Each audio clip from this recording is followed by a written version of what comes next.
Selamat siang kepada Bapak dan Ibu sekalian yang ada di tempat ini. Di sini saya Yuda Pratama Tarigan, mahasiswa dari Politeknik Agroindustri Subang. Ingin memberikan sedikit penyuluhan kepada Bapak dan Ibu sekalian. Di sini saya mengucapkan terima kasih, banyak-banyak terima kasih kepada Bapak dan Ibu sekalian karena sudah bersedia hadir untuk mendengarkan penyuluhan dari saya. Di sini kita akan membahas tentang pemanfaatan lahan sempit budidaya tanaman kangkung dengan teknik vertikultur. Oke, kita langsung ke materinya ya Bapak Ibu. Oke, untuk Bapak dan Ibu, kita langsung masuk saja kepada materi yang saya akan sampaikan, yaitu pemanfaatan lahan yang sempit untuk penanaman tanaman kangkung dengan menggunakan teknik vertikultur. Yaitu masuk pendahuluan latar belakangnya. Pengertian hortikultura berasal dari bahasa Latin yang terdiri dari dua patah kata, yaitu hortus atau kebun dan kultur atau bercocok tanam. Hortikultura memiliki makna seluk-beluk kegiatan atau seni bercocok tanam sayur-sayuran, buah-buahan, atau tanaman hias. Tanaman hortikultura memiliki beberapa fungsi, yakni sebagai sumber bahan makanan, hiasan atau keindahan, dan juga pekerjaan. Hortikultura terbagi atas 4 bagian, yaitu sayur-sayuran, buah-buahan, tanaman hias, dan tanaman obat. Di sini kita sayur-sayuran ya Bapak Ibu. Ilmu hortikultura berhubungan erat dengan ilmu pengetahuan lainnya, seperti teknik budidaya tanaman, mekanisasi tanah dan pemupukan, ilmu cuaca, dan sebagainya. Pada umumnya, budaya hortikultura diusahakan lebih intensif dibandingkan dengan budaya tanaman lainnya. Hanya yang diperoleh dari budaya hortikultura ini per unit areanya juga biasanya lebih tinggi. Lebih tinggi dikatakan tanaman hortikultura memiliki berbagai fungsi dalam kehidupan manusia. Dalam hortikultura ada beberapa teknologi perbanyakan tanaman, diantaranya yaitu secara generatif dan secara vegetatif. Perbanyakan secara generatif yaitu perbanyakan tanaman melalui biji. Dan laporan ini membahas tentang perbanyakan tanaman secara generatif atau biji pada tanaman kangkung. Kangkung termasuk sayuran yang populer dan digemari masyarakat Indonesia. Tanaman kangkung berasal dari India sekitar 500 sebelum Masehi, yang kemudian menyebar ke Malaysia, Burma, Indonesia, Cina Selatan, Australia, dan Afrika. Nama Latin kangkung adalah Ipomea reptan. Di Cina, sayuran ini dikenal dengan nama Weng Chai, sedangkan di Eropa kangkung disebut Schwemcebek. Di Indonesia, kangkung memiliki beberapa nama daerah, yaitu kangkung di Sumatera, kangko di Sulawesi, dan utangko di Maluku. Kangkung bergizi tinggi dan lengkap dengan kandungan yang ada pada kangkung seperti kalori, protein, lemak, karbohidrat, serat, kalsium, fosfor, zat besi, natrium, kalium, vitamin A, vitamin B, vitamin C, karoten, hentriakontan, dan sitosterol. Senyawa kimia yang dikandung adalah saponin, flavonoid, dan poliferol. Itulah kandungan yang terkandung dalam tanaman kangkung. Kita lanjut Bapak Ibu. Kangkung merupakan tanaman yang bermanfaat. Kangkung mempunyai senyawa yang dapat digunakan untuk pengobatan bagi penderita susah tidur. Serat pada kangkung sangat baik untuk mencegah konstipasi sehingga dapat menghalangi terjadinya kanker perut. Karotenoid dalam tubuh akan diubah menjadi vitamin A serta klorofil tinggi. Kedua senyawa ini berperan sebagai antioksidan yang berguna untuk mencegah penuaan dan penghalang mutasi genetik penyebab kanker. Ada beberapa macam tipe kangkung seperti yaitu kangkung darat Ipomea reptan dan kangkung air Ipomea aquatica. Kangkung darat memiliki ciri seperti corak warna yang hijau cerah, bunga yang putih, dan batang dahan ujung pohonnya yang meruncing kecil, daun yang tipis dan kecil-kecil. Dalam laporan bahas tentang kangkung darat atau Ipomea reptan. Itu bagian B, tujuan kita untuk mengetahui cara budidaya tanaman kangkung. Oke, kita lanjut tentang klasifikasi tanaman kangkung. Tanaman kangkung darat diklasifikasikan sebagai berikut.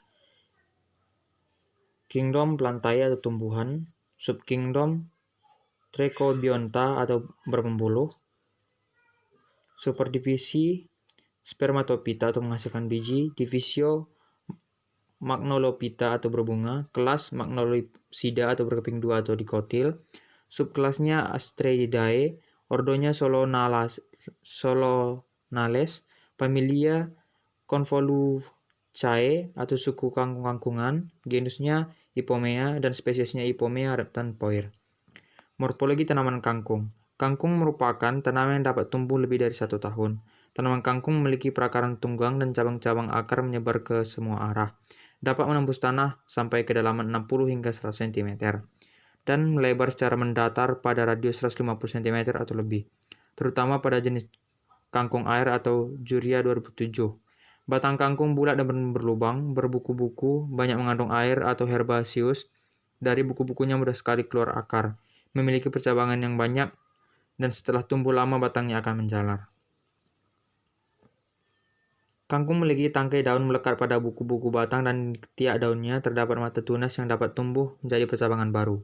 Bentuk daun umumnya runcing ataupun tumpul. Permukaan daun sebelah atas berwarna hijau tua dan permukaan daun bagian bawah berwarna hijau muda. Selama fase pertumbuhannya, tanaman kangkung dapat berbunga, berbuah, dan berbiji, terutama jenis kangkung darat. Bentuk bunga kangkung umumnya berbentuk trompet, dan daun mahkota bunga berwarna putih atau merah lembayung. Buah kangkung berbentuk bulat telur yang di dalamnya berisi 3 butir biji. Bentuk buah kangkung seperti melekat dengan bijinya, berwarna buah hitam jika sudah tua dan hijau ketika muda. Buah kangkung berukuran kecil sekitar 10 mm dan umur buah kangkung tidak lama. Bentuk biji kangkung bersegi-segi atau tegak bulat, berwarna coklat atau hitam-hitaman dan termasuk biji berkeping 2. Pada jenis kangkung darat, biji kangkung berfungsi sebagai alat perbanyakan tanaman secara generatif. Oke, kita masuk ke prakteknya, itu bahan dan metodenya, waktu dan tempatnya yang sudah kami lakukan yaitu pada tanggal 26 Maret 2021 sampai 5 April 2021 dan tempat pelaksanaannya dilakukan di Desa Penukiran, Kecamatan STM Hilir, Kabupaten Deli Serdang. Alat dan bahan yaitu alatnya yang pertama pisau, kedua paku, dan ketiga koret. Bahannya itu bibit kangkung, tanah, pupuk kandang, botol bekas, dan tali plastik. Oke, inilah tahap-tahapannya Bapak dan Ibu. Kita masuk kegiatannya, yaitu yang pertama proses pengambilan tanah. Tanah yang digunakan untuk media tanam tanaman kangkung. Yang kedua yaitu proses pengambilan pupuk kandang. Pupuk kandang ini diambil sebagai campuran tanah yang akan ditanami kangkung. Bisa dilihat ya Bapak Ibu. Yang ketiga itu proses pencampuran tanah dengan pupuk kandang. Pencampuran tanah dan pupuk kandang ini dilakukan supaya saat penanaman benih kangkung bisa tumbuh dengan subur. Pupuk kandang yang digunakan adalah kotoran kambing. Yaitu yang keempat itu proses pembuatan tempat penanaman kangkung. Tempat yang digunakan adalah botol aqua bekas. Botol aqua bekas yang diambil dibelah menjadi setengah menggunakan pisau. Yang kelima, proses pembuatan lubang pada aqua. Proses pembuatan lubang dibuat supaya pada saat penyiraman dilakukan dengan air yang disiramkan bisa melewati lubang yang dibuat. Yang keenam itu proses pemasukan tanah pada wadah aqua. Tanah yang sudah dicampur dengan pupuk kandang dimasukkan ke dalam wadah aqua bekas yang sudah disiapkan. Oke, yang ketujuh, proses pembuatan tali pada aqua. Tali yang digunakan adalah tali plastik yang diikatkan pada kedua sisi botol aqua. Yang ke-8 yaitu proses penanaman. Pada penanaman benih kangkung ini dilakukan pembuatan lubang dengan menggunakan jari dan setelah pembuatan lubang baru dimasukkan benih kangkung ke dalamnya. Bibit yang dimasukkan ke dalam satu lubang sebanyak 2 biji kangkung. Yang ke-9 yaitu proses penutupan lubang. Benih yang sudah ditanam ditutup dengan menggunakan tanah kembali. Yang ke-10 hasil akhir. Setelah proses penanaman, semua wadah yang sudah ditanami digantung di dinding yang sudah diberi paku sebagai tempat penggantungan wadah yang sudah ditanami. Yang ke-11 itu hasil pengamatan setelah 4 hari. Selama 4 hari, pengamatan tanaman kangkung sudah memiliki 3 cm dan sudah rutin disiram dengan air pada sore hari. Yang ke-12 hasil pengamatan selama 7 hari. Selama pengamatan 7 hari setelah tanam dan disiram dengan air setiap harinya, tanaman kangkung bisa tumbuh mencapai tinggi 5 cm sampai 7 cm. Jadi penambahan tingginya setelah 7 hari akan mencapai 3 cm sampai 4 cm. Setelah 7 hari dan masih memiliki 4 helai daun saja. Itu untuk penutupnya. Kesimpulan dari hasil praktikum dapat diambil kesimpulan yaitu dalam membudidayakan tanaman kangkung darat perlunya ketersediaan air karena kangkung merupakan tanaman yang sangat memerlukan air. Jika tanaman kekurangan air akan menyebabkan penurunan kualitas hasil panen karena batangnya yang keras dan banyak mengandung getah.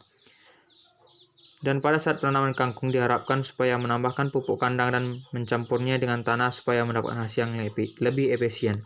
Untuk penanaman kangkung dengan metode vertikultur ini sangat gampang dan efisien karena tidak memerlukan banyak biaya dan bisa memanfaatkan lahan yang sempit, dan pada perawatannya juga gampang kan tidak ada rumput pengganggu di dalam wadah taman kangkung ini, dan juga bisa menggunakan bahan-bahan bekas yang ada di sekitar kita, seperti aqua bekas, botol, dan lain-lain.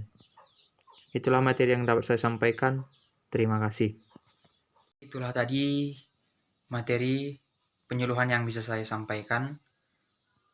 Kalau ada yang kurang bisa ditanyakan langsung kepada saya. Terima kasih juga kepada Bapak Ibu yang masih bersedia mendengarkan materi penyuluhan yang saya berikan. Terima kasih.